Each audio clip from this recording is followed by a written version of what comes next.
ઈસુદાન ગઢવી પ્રચાર માટે પહોંચ્યા હતા।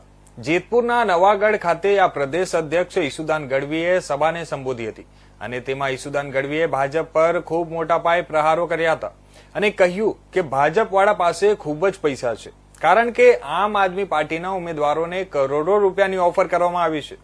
જો તમારી પાસે આટલા જ કરોડ રૂપિયા છે તો તે એ પૈસાને સારા વિકાસોમાં વાપરો અને જો તમને વાપરતા ન આવડતું હોય તો મારી પાસે આવો, હું સમજાવીશ કે એ કરોડો રૂપિયામાંથી કયા કયા વિકાસના કામો થઈ શકે છે।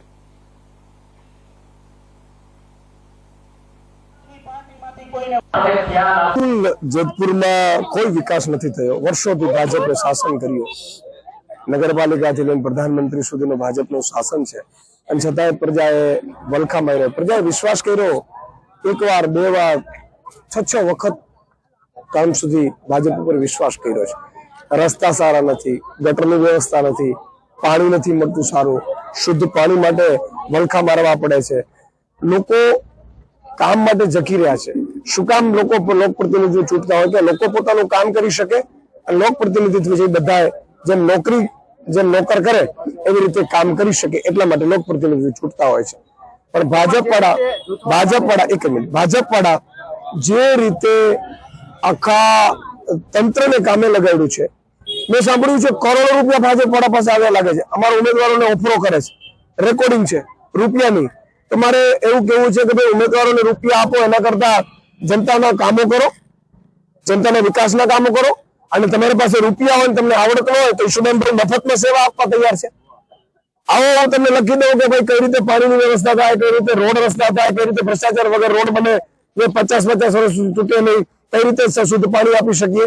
એટલે મારી જનતાને વિનંતી છે, તમને ડરાવે છે, મેં સાંભળ્યું જનતાને ધમકાવે છે, જ્ઞાતિના આગેવાનો કહેવા આવે છે, ભાઈ આ તો કોણ કરે? ડોન કરે, દાઉદ ઇબ્રાહિમ જેવા ડોન હોય, ગુંડા હોય, એ કરે તો એને આપણે આગળ વધારવા છે। તો મહેરબાની કરીને ભાજપને મત ન આપતા આમ આદમી પાર્ટી અહીંયા ઉમેદવાર ઉભા રાખ્યા છે ઝાડુના, તમારા માટે ખૂબ કામ કરશે અને એક વાર ચકાસો, કામ કરે પછી તમે બીજી વાર મત આપો। બિલકુલ, મેં સાંભળ્યું છે કે જો ભાજપમાં તો ઉકળતો ચરુ છે અત્યારે, અને એટલી હદે ઉકળતો ચરુ છે કે ભાજપમાં સારા વ્યક્તિઓને સાઇડલાઇન કરવામાં આવે છે, ગુંડાગર્દી કરતા હોય અથવા તો પોતે વધારે પેલી સંપત્તિ એકઠી કરી શકતા એવા લોકોને આગળ કરવામાં આવે છે, મેં સાંભળ્યું છે। જેતપુરમાં અહીંયા એક ગ્રુપ છે, એ અપક્ષ તરીકે પણ ભર્યું છે, ભાજપના કોઈ નેતાએ જ ભરાવડાવ્યું છે, મેં સાંભળ્યું છે।